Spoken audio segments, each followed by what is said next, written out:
and somebody gets to the top and then reaches down and pulls everybody else up. That's how you get out of a ditch. So you just have to decide. When I was a young boy and I first began to study about America, and I read about the Wisconsin Progressive Tradition, and I realized a lot of them were Republicans. That's gone now. I passed the statue of Abraham Lincoln on the way in here. Abraham Lincoln, in the middle of the Civil War, created the Transcontinental Railroad and passed the Morrill Land Grant Act, which set aside land in every state in the country for a state university that revolutionized America. These guys want to make it impossible for people to pay off their student loans. This is a big deal. And it is not about Republicans and Democrats or traditional conservatives and liberals. You know, nobody's right all the time, and a broken clock is right twice a day.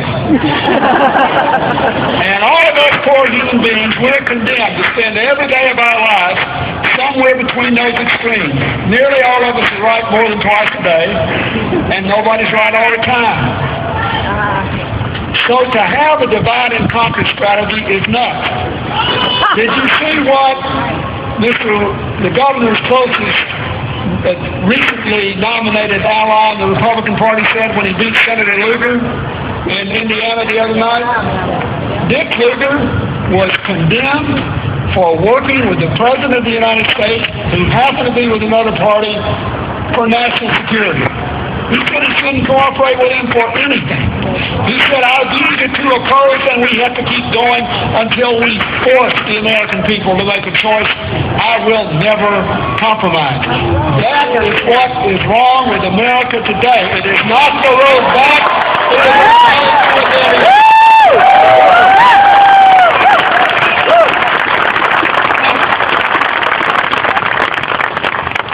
There's a reason all these far-right wealthy people are pouring money in here running negative ads against him. And I don't know enough about all the details, but I'll tell you this about the crime bill. When I was president, we passed a crime bill that Tom Barrett was the leading proponent of that gave you the first 8-year period of declining crime in the history of the country. I know that. I know what it is. Why are they doing this? Because times are tough and you got to get up every day. And a lot of people in this crowd get up every day. And you start the day, you look in the mirror and you say, God, is it going to get better? How long is it going to be? What's my future going to be like? And when people are uncertain and afraid, it's easy to get them confused and divided. I'm telling you folks, I wrote a whole book about this. We got a lot of problems. We fell from first to 15th in the percentage by young people with college degrees because kids couldn't afford to finish because their debts were so high and their parents were in trouble. We fell from first to 15th in the quality of our infrastructure. We're 15th in our computer download speeds, which hurts small towns in rural areas in Wisconsin that could be using the internet to sell their product. But everything that's wrong with us is fixable. We're still the biggest economy on earth. We are still the most diverse country on earth with a big economy. Look around this crowd today. That is our strength. We are still younger than Europe, younger than Japan. In 20 years, we'll be younger than China. So this is about whether you think that's a good thing or not, or whether you want to support laws that make it harder for young people and minorities and poor people to vote. That's what this is about. That's what he did. And he did it to keep the electorate narrow, hoping you wouldn't show up, and to confuse people. If you like the idea that it should be harder for the young, the poor, the minorities, the first generation of immigrants to vote, by all means, stay home Tuesday. If you know that's a loser for America, and you look around this crowd, and you see our youth, you see our vitality, you see our diversity, show up Tuesday and elect Tom Barrett governor.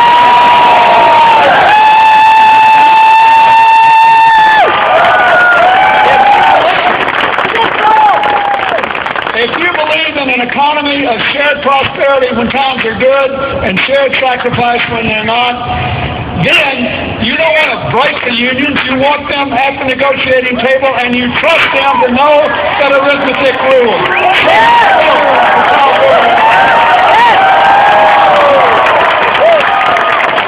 If you believe in a state budget that has shared restraints, but shared opportunity that preserves your future investments in education and jobs, and you want somebody who's actually created jobs through cooperation, the only way that it works, show up and vote for Tom Barrett on Tuesday.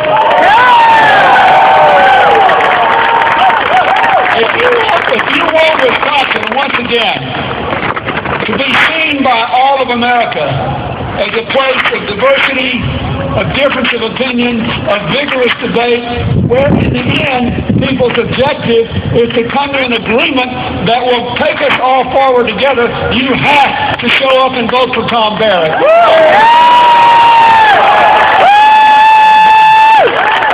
This divide and conquer, no compromise crowd, if they'd been in control, there never would have been a United States Constitution. You ought to read the debates that happened among our founding fathers before the Constitution. They were vigorous, they were vital, and they were tough, and they dealt with really hard issues. But the goal was to get to an agreement. The goal was to allow us to come together. If they'd been in control, there never would have been a nation's capital at Washington, D.C., because they gave that to Virginia because Virginia said, we're rich, we don't owe any money, but we're going to absorb the debts of all these other poorer states so we can start off as one country with one economy. We would not even be here today if they had had their way.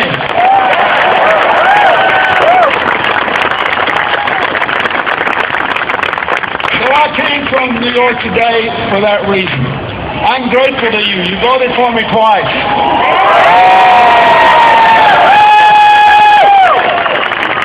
In 1992, when Wisconsin voted for me, if this were a divide and conquer state, if this were a winner-take-all state, you would not have voted for me. You know why? Because in 1992, Wisconsin was one of only 2 states in America that were actually better off than they had been in 1988. The other 48 were worse off. But Wisconsin was better off. Nonetheless, you did. Why? Because you understood that over the long run, we had to build a nation of shared prosperity, shared responsibilities, one nation, undivided. Amen.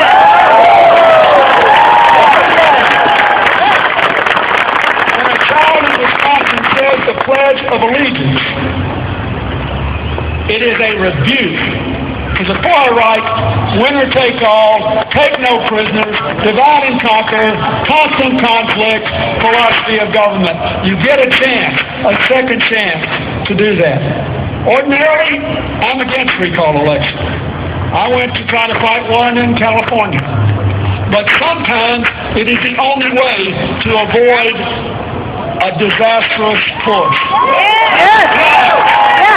This is that time. Sometimes it is the only way to avoid being misunderstood. I can just hear it now, Wednesday. All those people have poured all this money in Wisconsin.